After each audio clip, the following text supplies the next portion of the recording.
Hello everyone. Today I am with a new module, Electricity and Magnetism. It is a module for grade 11. In that module, the first unit is Electrostatics and Coulomb's law. Before going to that, I am just revising the previous topics that you learned in grade 10. What do you mean by electrostatics? What is electrostatics? Electrostatics is a branch of physics that deals with the study of static charge. Static charge means the charges which are at rest. So static charge means the charges at rest. So electrostatics means it's a branch of physics that deals with the study of static charges. So here we are not discussing the charges which are in motion. We are discussing only the charges they are at rest. So there are two types of charges, you know it. Plus charges and minus charges. Plus charge and minus charges. There are two types of charges. You know that like charge repels, unlike charges attract. That means plus will repel, minus will repel, plus minus will attract. So there are two types of charges. Like charges will repel, unlike charges will attract.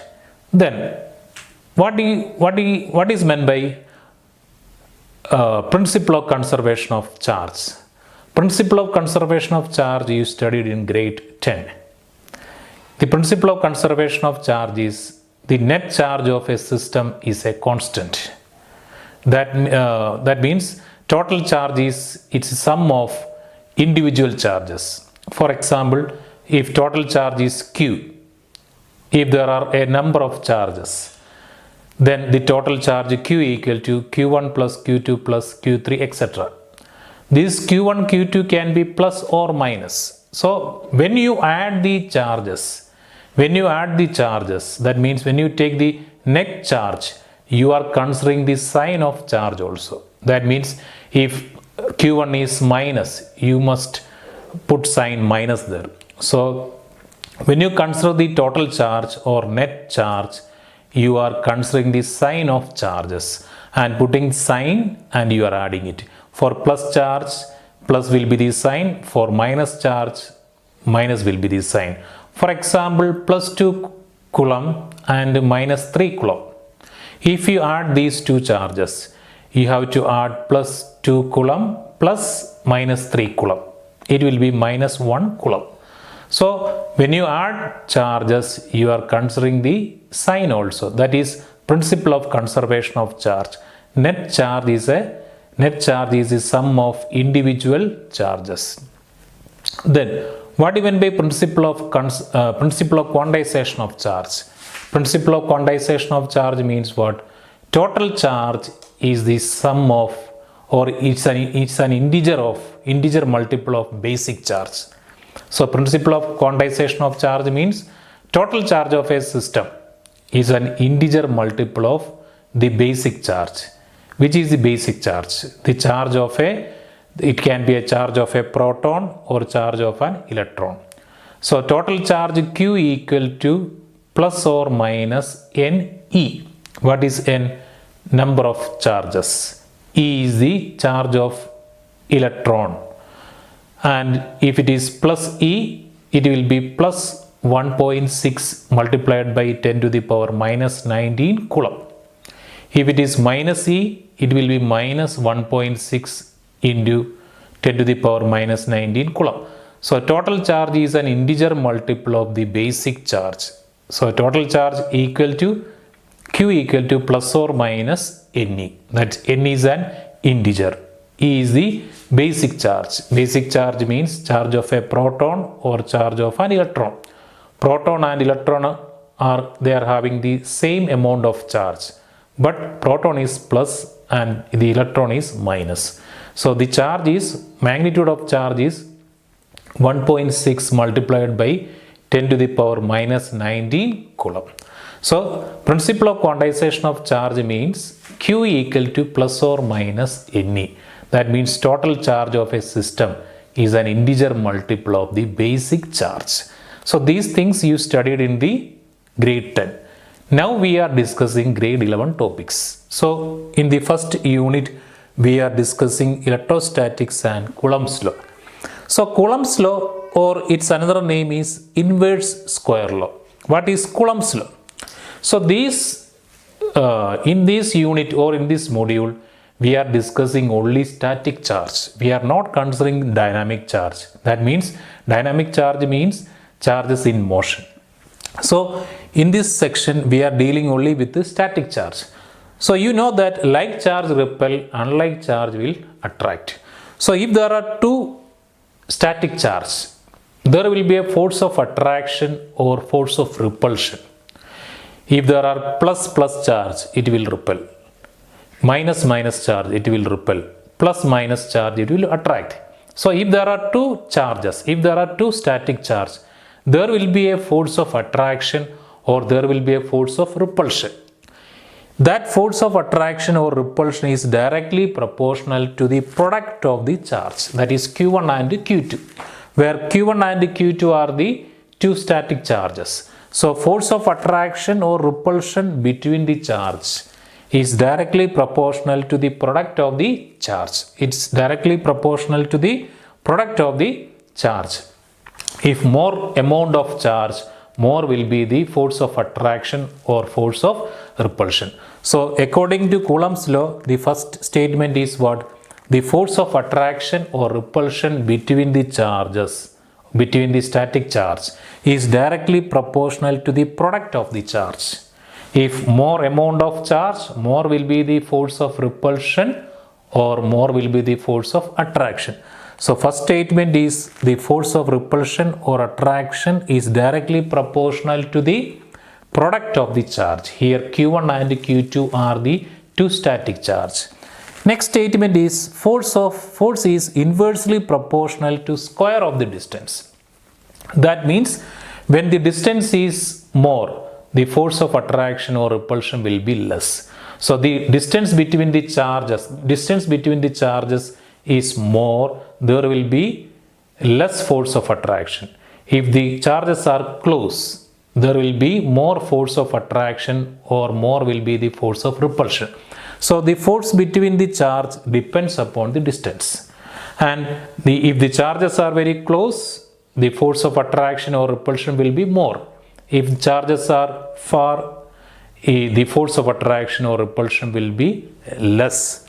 So here the distance is square of the distance. Force is inversely proportional to square of the distance. So that's why the Coulomb's law is named as, another name is inverse square law. So Coulomb force is inversely proportional to square of the distance. We can combine these two statements like F directly proportional to Q1 Q2 divided by R square. So force is directly proportional to the product of the charge and inversely proportional to the square of the separation between them. So now you can state Coulomb's law or inverse square law. What is Coulomb's law or inverse square law? It states what? The force of attraction or repulsion between two static charges is directly proportional to the product of the charge and inversely proportional to the square of the separation. This law states what? The force of attraction or repulsion between two charges. There are two statements.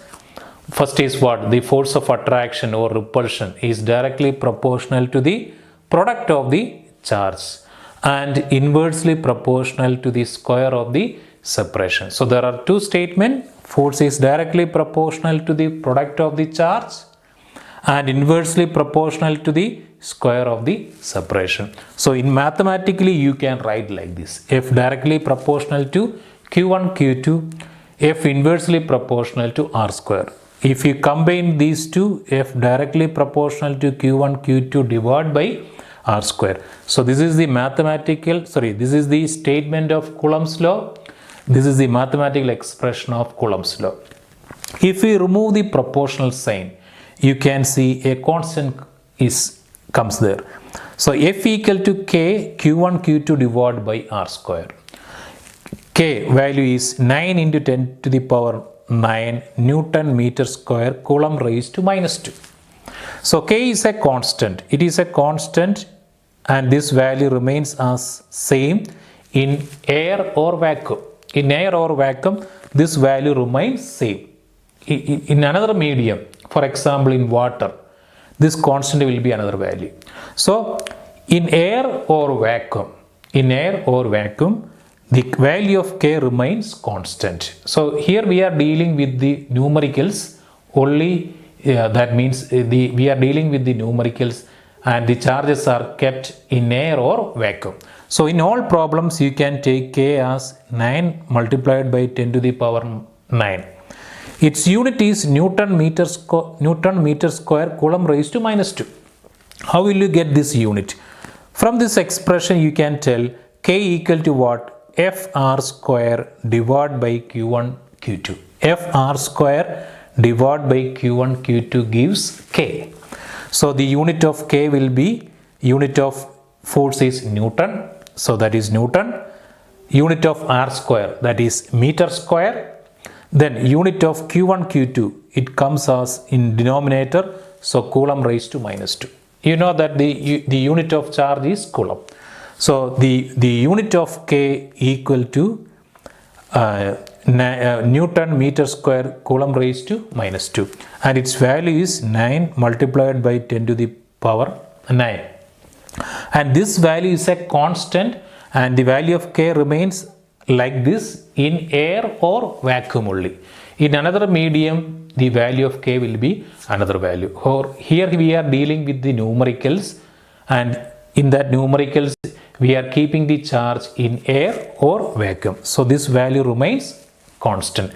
In some numericals, the charges are giving in units millicoulomb or microcoulomb or nanocoulomb.